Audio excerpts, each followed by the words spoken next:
దేవుడి ఇమేజ్ ఉంది. ఆ ఇమేజ్ అంటే గుణగణాలు ఉన్నాయి.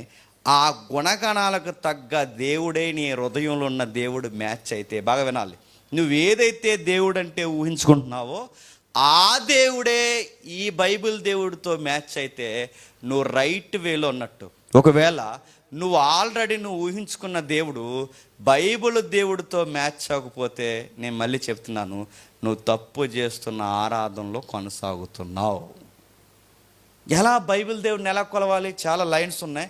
కొన్ని పదాలు తీసుకుని మనం ముగించుకునే ప్రయత్నం చేద్దాం. దేవుడు అనగానే నిత్యుడు అన్న అవగాహన ఉండాలి. నీ హార్ట్లో నువ్వు దేవుడు అనగానే ఏదో ఊహించుకుంటున్నావో, దేవుడు అనగానే నిత్యుడు, స్వయంభవుడు అని ఉండాలి. దేవుడు అనగానే అక్కడ పుట్టాడు ఎక్కడ పుట్టాడు కాదు. దేవుడు అనుకుంటే ఉన్నవాడైన దేవుడు సశరీరగా రాగలడు. ఈ శరీరాన్ని ఇక్కడ వదిలి మళ్ళీ శరీరాన్ని ధరించుకుని మళ్ళీ నిత్యత్వంలోకి వెళ్ళిపోగలడు. నిత్యుడు అంటే స్వయంభవుడు. ఆయనకు పుట్టుక లేదని ఎవడైతే నమ్ముతాడో, మరలా ఆయనకు పుట్టుక లేదని ఎవడైతే నమ్ముతాడో వాడు నమ్ముతున్న దేవుడు సరైన దేవుడు. మరి యేసుప్రభు వారు పుట్టాడుగా అంటే పుట్టాడు అనలేదు బైబిల్, వచ్చాడు అంతే. అంటే ఆల్రెడీ ఆయన ఎక్కడో ఉన్నాడంటే ఉన్నాడు. ఎక్కడున్నాడు? అమరత్వంలో ఉన్నాడు, నిత్యత్వంలో ఉన్నాడు. ఉన్నవాడు శరీరాన్ని ధరించుకోవడానికి భూలోకానికి వచ్చాడు. కానీ మిగిలిన రిలీజియన్స్లో దేవుడు అనగానే నేను చెప్తున్నా, పలానా యుగంలో పుట్టాడు అంటారు, ఆ తర్వాత ఇలా అయ్యాడు, తర్వాత ఇలా వచ్చాడు అంటారు. కానీ బైబిల్ చెప్తుంది దేవుడు అనగానే నువ్వు నమ్ముతున్న దేవుడిని మొట్టమొదట విషయంలో నీకు ఉండాల్సింది దేవుడు స్వయంభవుడు. రెండవది, దేవుడు అనగానే నువ్వేం ఊహించుకుంటున్నావు? ఏం ఊహించుకున్నారు చెప్పండి? దేవుడు అనగానే మన ఇళ్ళల్లో ఫోటోలు ఉంటాయి. ఏముంటాయి? ఇందాక చెప్పానుగా, ఒక గొర్రె పిల్ల, చెయ్యల కిందకి పెట్టడం, గాయము. హార్ట్ ఇక్కడ ఉండదు యేసుక్రీస్తు వారికి, సెంటర్లోకి వచ్చేస్తుంది. హార్ట్ చుట్టూ ఏం చుడతారంటే మొండకేరేటం చుడతారు. నేను అడుగుతున్నాను, ఆయనే దేవుడని నీకు ఎవడు చెప్పాడు? ఆ పిక్చర్ దేవుడని నీకు ఎవరు చెప్పారు? దేవుడు అనగానే బైబిల్ ఏముంది తెలుసా? ఆత్మదేవుడు అని ఉంది. దేవుడు ఏమై ఉన్నాడట? ఆత్మయ్య ఉన్నాడు. అంటే దేవుడికి రూపాన్ని ఇవ్వడానికి లేదు. నువ్వు దేవుడు అనగానే నువ్వేం ఊహించుకుంటున్నావు నాకు తెలియదు, కానీ నిలువు టంగి, పొడవైన గడ్డం, నువ్వు ఇలా ఊహించుకుంటే నువ్వు బైబిల్లో లేని దేవుడిని ఎవరినో నువ్వు గుండెల్లో పెట్టేసుకున్నావు. దేవుడికి ఏ రూపం ఇవ్వకూడదు. దేవుడు మెటీరియల్ కాదు, ఆయన ఆత్మయ్య ఉన్నాడు. మూడవది, సర్వాధికారి ఉన్నాడు. అంటే నా లైఫ్ మీద ఆయనే అధికారి. ఎన్నిటి మీద? నా శ్రమ మీద ఆయన అధికారి, నా సంతోషం మీద ఆయన అధికారి, నా జీవితంలో మాట చూపు ప్రతి దాని మీద ఆయన అధికారి. ఆయన అధికారం లేనిది నేను ఏది చేయలేని ఎప్పుడైతే నువ్వు ఒప్పుకుంటావంటే, ఆయన చిత్త ప్రకారమే నా లైఫ్ నడుస్తుందని ఎప్పుడైతే ఒప్పుకుంటావో, సర్వాధికారాన్ని అంగీకరించి, ప్రభువా ఈ వ్యాధి ఉండడం నీ చిత్తమైతే నీకు లోబడతాను, ఈ వ్యాధి పోవడం నీ చిత్తమైతే అయినా లోబడతాను, ఈ వ్యాధి ఇంకా మొదలడం నీ చిత్తమైతే అయినా లోబడతాను, ఎందుకంటే నీ అధికారాన్ని నేను గౌరవిస్తాను. ఈ మూడో కోణంలో ఎవరైతే అధికారాన్ని ఒప్పుకుంటారో అది నువ్వు నమ్మిన దేవుడు సరైన దేవుడైతే ఎక్కడి వరకు నువ్వు పాస్ అయినట్టు. నాలుగవది, సర్వాంతర్యామి అని నమ్మకూడదు, గుర్తుపెట్టుకో.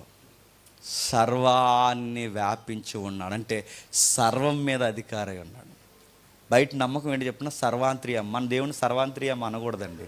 సర్వాంతర్యం అని ఎందుకు అనకూడదంటే, స్తంభాన్ని మొక్కుతాం, ఈ స్తంభాన్ని మొక్కుతాం, ఈ బలను మొక్కుతాం, ఈ షట్ను మొక్కుతాం, మనిషిని తన్నినప్పుడు ఇలా దండం పెడతాం.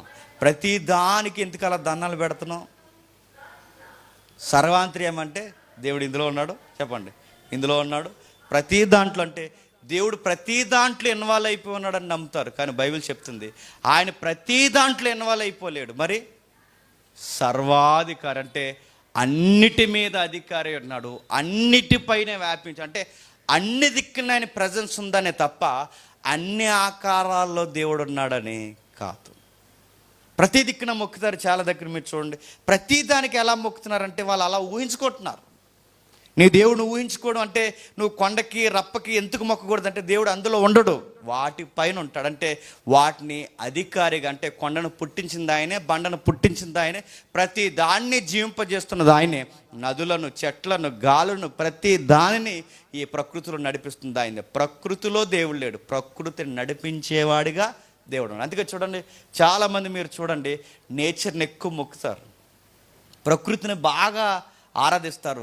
మీరు ఎన్నైనా చెప్పండి, దేవుడు అంటే ఏమనుకుంటున్నారా, ఈ ప్రకృతి దేవుడు గాలి ఇస్తుంది మనకి, నీరిస్తుంది మనకి, ఎలుగిస్తుంది మనకి, దేవుడు అంటే ఎక్కడో లేడరా, మనం తన ఒళ్ళో ఉన్నాం, దేవుడు ఒళ్ళో ఉన్నాం, దేవుడు అంటే ప్రకృతిరా అని ప్రకృతిని ఆరాధిస్తారు. సార్ బాగా చదువుకున్న వాళ్ళు కూడా ఎందుకు ఇలా ఫీల్ అవుతున్నారంటే దేవుడు అనగానే వాళ్ళు ప్రకృతే దేవుడు అనుకుంటారు. దేవుడు అనగానే ప్రకృతి కాదు, ప్రకృతి అంతటి మీద చెప్పండి అధికారి అయి ఉన్నాడు. ఐదవది, దేవుడు మారని దేవుడు అని నమ్మాలి.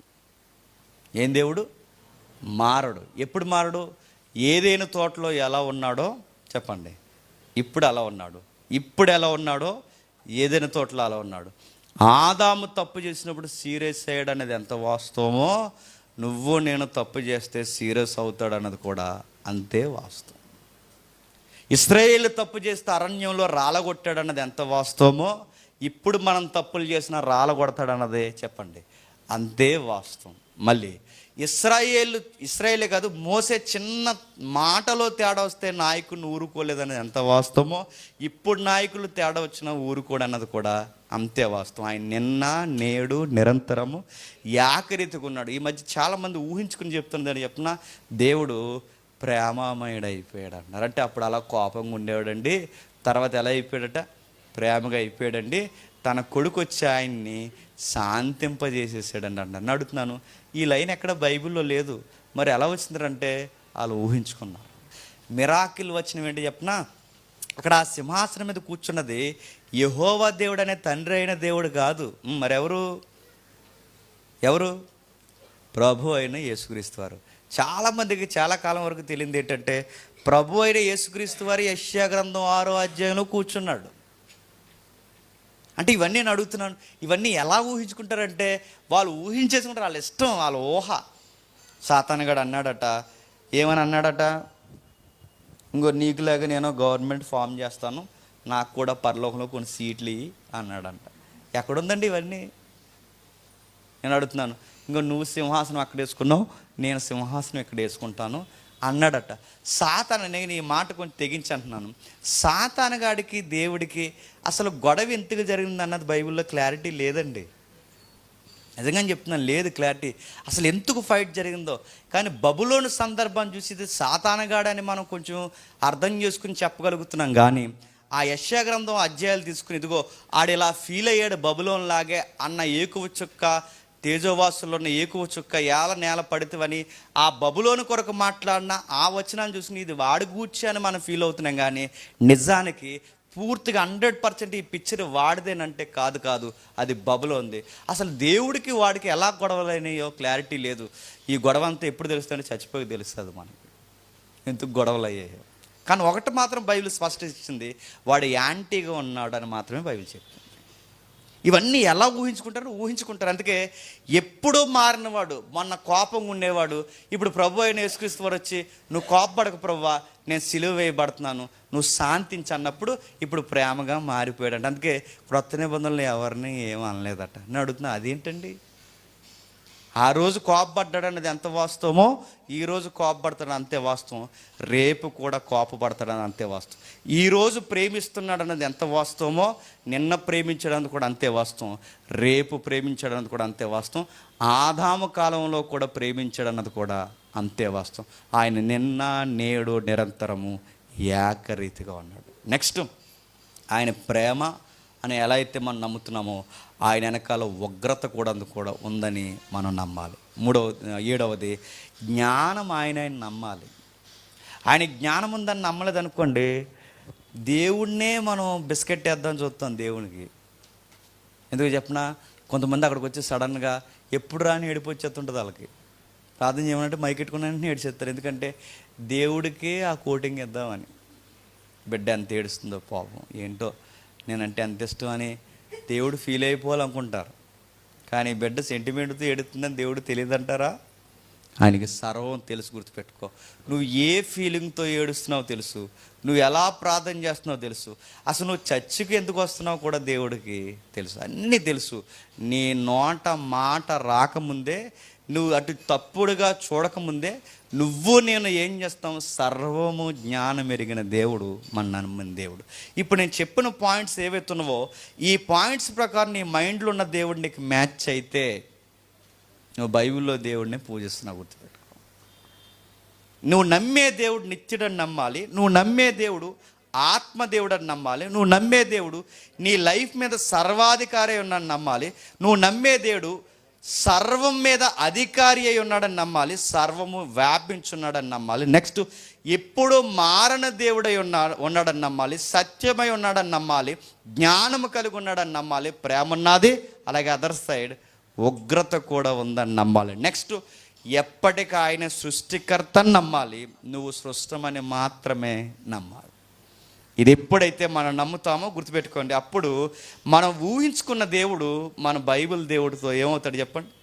మ్యాచ్ అవుతాడు. అంటే ఇప్పుడు నా హార్ట్లో ఏ దేవుడైతే ఉన్నాడో అదే దేవుడు బైబిల్ దేవుడికి మ్యాచ్ అవుతుంటే, ఇప్పుడు ఆయనే నా దేవుడికి ఉన్నాడు అన్నది, అది మ్యాచింగ్ కుదిరితే నీ ఆరాధన అర్థవంతంగా ఉంటుంది. లేదనుకోండి, నువ్వు ఏదేదో దేవుడిని ఊహించుకుంటే నువ్వు ధీమాగా పాపం చేసినా నీకు తప్పు అనిపించదు. ఎందుకు తప్పు అనిపించదో చెప్పనా?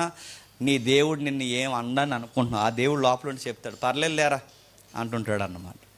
ఏం అనలేరా అంటుంటాడు అన్నమాట. ఆడు ఊహించుకుంటాడు. అందుకే మరియమ్మ బొమ్మ పెట్టినా తప్పే, యేసుప్రభు బొమ్మ పెట్టినా తప్పే, దేవుడికి ఏ రూపాన్ని పెట్టినా తప్పే. ఆ బయట బొమ్మలెట్టడం ఎంత తప్పు అని మనకు అర్థమైందో, నీ హార్ట్లో కూడా ఒక రూపాన్ని పెట్టుకుంటే చెప్పండి తప్పే. తప్పు అనే పదం కన్నా పాపమే. గుర్తుపెట్టుకో. నువ్వు ఏ దేవుడు, ఇప్పుడు 100 మంది ఉన్నాం ఇక్కడ, 100 మందికి 100 రకాల దేవుళ్ళు ఉంటారు ఇక్కడ. మరి దేవుడు అంటే నువ్వేమనుకుంటున్నారంటే ఆడోడు చెప్తాడు ఫీలింగ్లో, నువ్వేమనుకుంటున్నారంటే ఆడోడు చెప్తాడు. ఈడికి తప్పు అనిపించింది, ఆడికి తప్పు అనిపించింది, ఆడికి తప్పు అనిపించింది, ఈడికి తప్పు. ఎందుకంటే ఆడికి తప్పు అని ఎందుకు అనిపిస్తుంది అంటే ఆడి దేవుడు ఆడికి తప్పు అని చెప్తున్నాడు. వీడికి ఎందుకు తప్పు అనిపించట్లేదు? వీడి దేవుడు వీడికి రైట్ అని చెప్తున్నాడు. అర్థమైందా? అంటే మనందరికీ మన దేవుడు మనం ఊహించుకుంటున్నా అంటే దేవుడు లేడని బుద్ధిహీనులు తమ హృదయంలో అనుకుంటారు. వారు చెడిపోయిన వారు. దేవుడు లేడన్నవాడు చెడిపోతాడు ఎంత వాస్తవమో, దేవుడిని సరిగ్గా ఊహించుకోలేని కూడా అంతే చెడిపోతాడు అన్నది వారికి అర్థమైనప్పుడు ఏ పనులు చేస్తారంటే అసహ్యమైన కార్యాలు చేస్తారు. అందుకే చూడండి, దేవుడు అంటే సరిగ్గా అర్థం చేసుకోలేని పనులు అన్నీ అసహ్యంగానే ఉంటాయి. అందుకే టోజర్ అన్న భక్తుడు, నా దేవుడు ఎలాంటోడో దాన్ని బట్టే నా ప్రవర్తన ఉంటుంది, నా ప్రవర్తన బట్టే నా దేవుడు ఎలాంటోడో ఉంటుంది. అందుకే సొసైటీలు అప్పుడప్పుడు క్వశ్చన్స్ అడుగుతారు, ఇన్ని నేరాలు ఎందుకు జరుగుతున్నాయి, ఇన్ని ఘోరాలు ఎందుకు జరుగుతున్నాయి, ఈ తప్పులు ఎందుకు జరుగుతున్నాయి, దొంగతనాలు ఎందుకు జరుగుతున్నాయి, ఇంత మర్డర్లు ఎందుకు జరుగుతున్నాయి, ఇవన్నీ ఎందుకు జరుగుతున్నాయి అంటే బైబిల్ ఒక మాట ఉంది, వారి హార్ట్లో ట్రూ గాడ్ లేడు కనుక. గుర్తుపెట్టుకోండి. సత్యదేవుడు ఎప్పుడైతే మన హృదయంలో ఉండడో, మనం సరిగ్గా దేవుడిని ఎప్పుడైతే ఊహించుకోమో, సరి అయిన దేవుడిని మనం ఊహించుకోలేనప్పుడు మనం చేసే పనులన్నీ వికారంగా ఉంటాయి. సొసైటీలో ఇన్ని ఘోరాలు జరగడానికి కారణం ఏంటో ఆ రోమపత్రిక సెలవిస్తుంది. చూడండి, 1వ అధ్యాయం 28వ వచనం నేను చదువుతాను చూడండి. 1వ అధ్యాయం 28వ వచనం. మరియు వారు తమ మనసులో దేవునికి చోటు ఇయ్యనలేకపోయారు కనుక చేయరాని కార్యములు చేయుటకు దేవుడు వారిని భ్రష్ట మనసుకు అప్పగించి. ఎందుకంటే వారి మనసులో ఎవరు లేరు? దేవుడు లేడు. చాలామంది క్వశ్చన్ అడుగుతారు, దేవుడు ఉంటే ఇలా ఎందుకు జరుగుతుంది, దేవుడు ఉంటే ఇలా ఎందుకు జరుగుతుంది అంటే, దేవుడు ఉంటే ఇలా జరగదు. నీ హార్ట్లో దేవుడు లేడు కనుకే ఇలా జరుగుతుంది.